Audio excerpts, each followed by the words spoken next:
Hello everybody, today we're going to be making lamb and lentil biryani with caramelised onions and serve it with naan bread.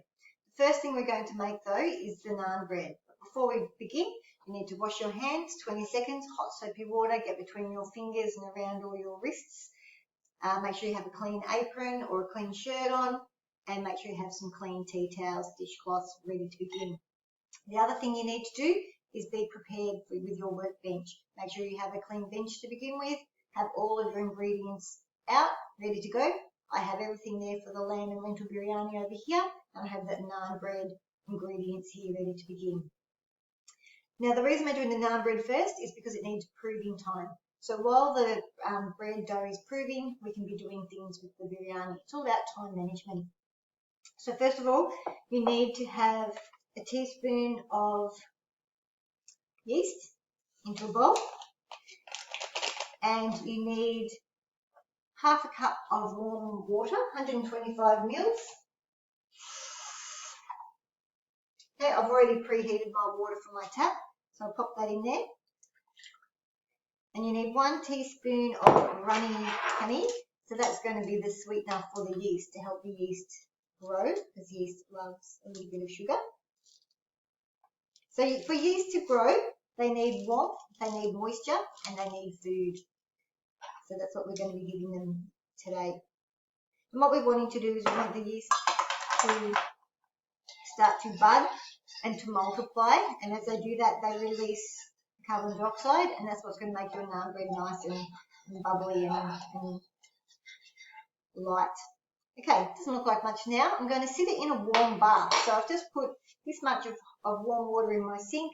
I'm just going to sit that in there so that the warmth of the water keeps the yeast warm and hopefully nudges it along a bit for its fermentation. The next thing you need to do is get your other ingredients measured out. I have 1 2/3 cups of flour, and I have 2 teaspoons of salt to sit in on top of there as well. I have 2.5 tablespoons of butter, which I will melt in just a moment. And I have some Greek yogurt or natural yogurt. 3 tablespoons of that is there as well. The yeast needs to sit for about 5 minutes. So while I'm waiting, I'll melt my butter. 20 seconds in the microwave is all it will need, and I'll get my other things ready.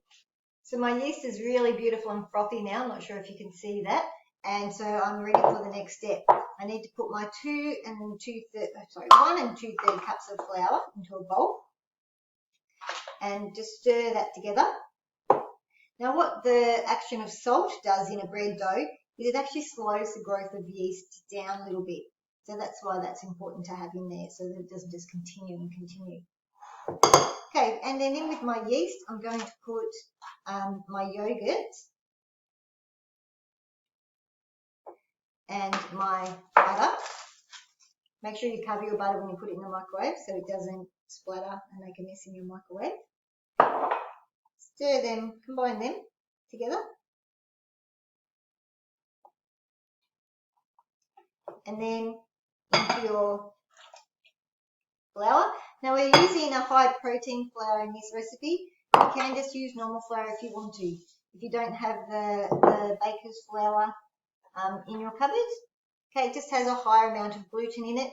Now gluten is ideal for bread making. It's what forms the structure for bread, but normal plain flour has gluten in it too and does just as good a job. So you don't have to go out and buy this special flour if you don't want to. Just bring it together into a dough, and you then pop this onto a bench and you knead it for 5 minutes. So I'm just going to put that aside. Need a little bit of extra flour on my bench. Now if you have any jewellery, make sure you take it off.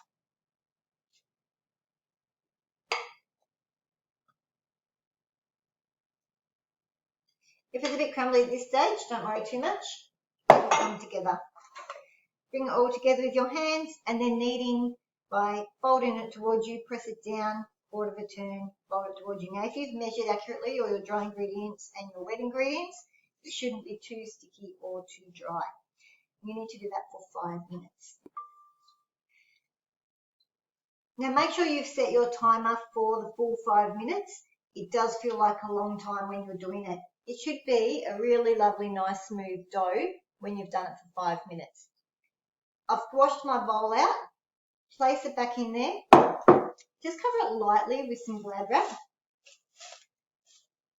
Then I've just got a clean tea towel to just sit on it, and that's going to go back into my warm bath in the sink, and just going to leave it there till I'm ready to cook it and roll it out a little bit later. Now it's time to make the lamb and lentil biryani. Now you need 3 onions for this recipe.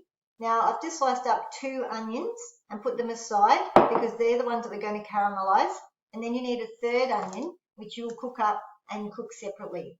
Okay, so the first thing you need to do is slice up the 3 onions. Be careful if you're a bit teary when you chop up onions, because doing 3 will certainly set you off. Okay, peel the brown skin off.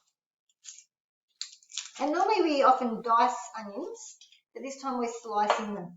So I'm just going to remove that brown skin.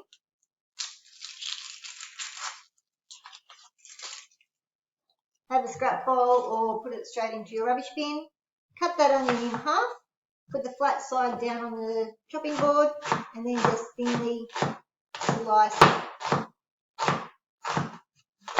just in one direction. Keep your fingers curled under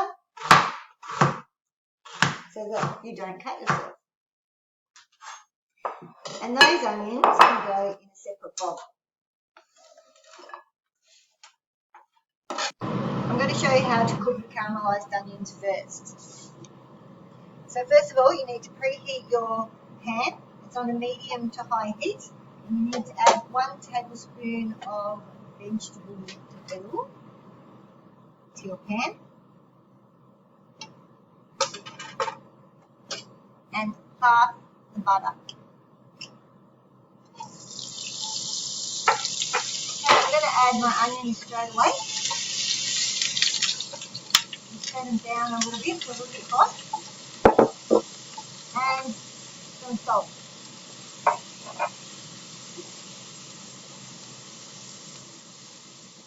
Stir them around to break them apart a little bit and just get them covered in the oil. And then you let them just cook for about 20 minutes. While they're cooking, you can prepare all the other ingredients.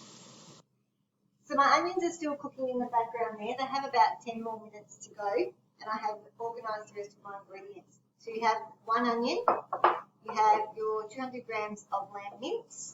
I've got in here garam masala and some turmeric, 2 teaspoons of garam masala, half teaspoon turmeric, 1.5 cups of basmati rice, some beef stock.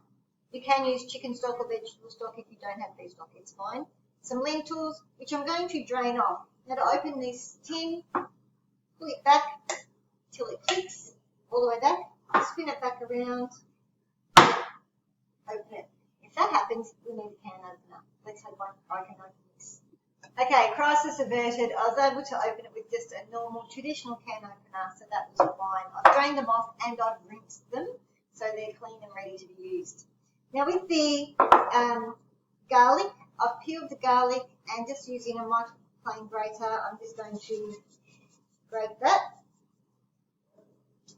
With the ginger, you need to peel it and also grate it on a microplane grater. If you don't have a microplane grater, you can use the side of just a normal cheese grater, use that small side.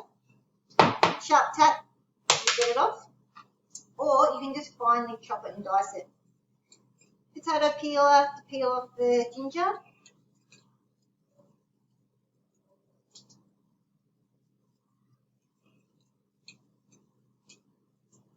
Put your peeling scraps aside,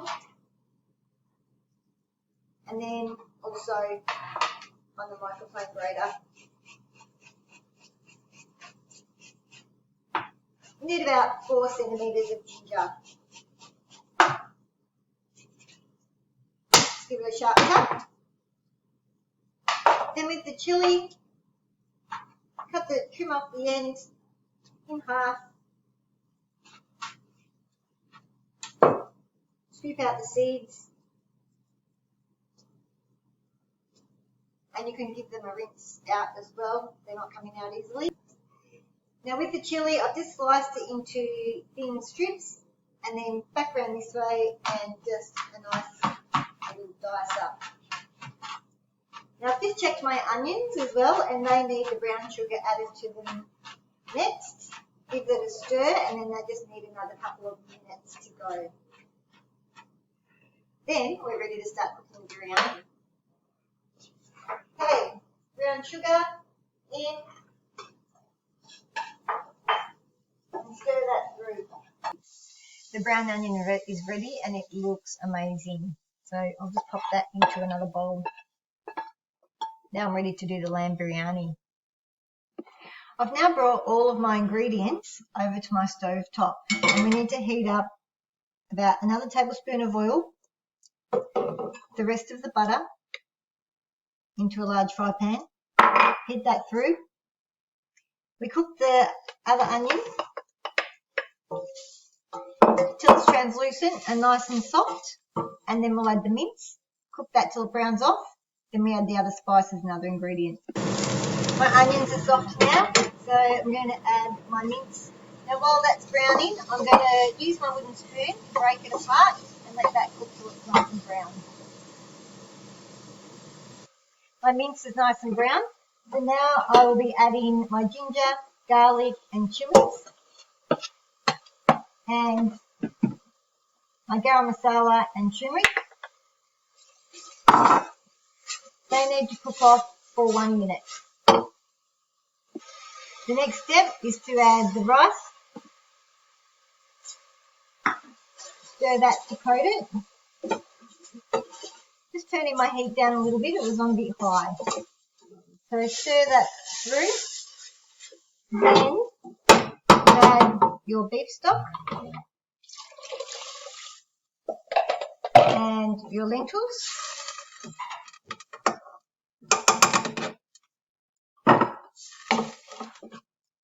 Mix that all together, bring it to the boil, pop the lid on, and you let it simmer for 10 minutes.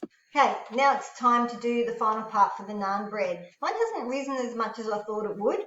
Maybe it was to do with my yeast, not sure. Hopefully yours has risen a bit more than that. Let's just knock it back, so just knead it lightly.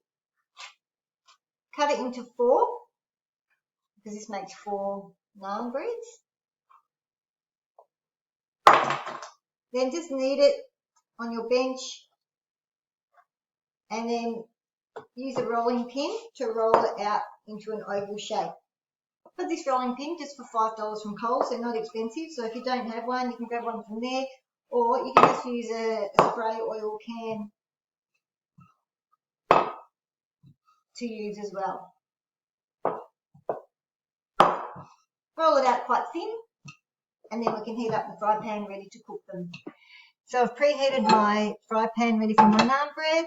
Just popping a little bit of butter in there. Turn it around. Really hot pan. Place my naan bread in there. Cook it for one side, and then when that's ready, flip it over and cook the other side, and then it's ready to serve with your biryani. This is ready to flip. You can see it started to bubble. Just get the flipper under it, and then it should be a beautiful golden brown colour. It should look like that. You can see this second side, it's really puffing up. So inside, it's actually quite hollow.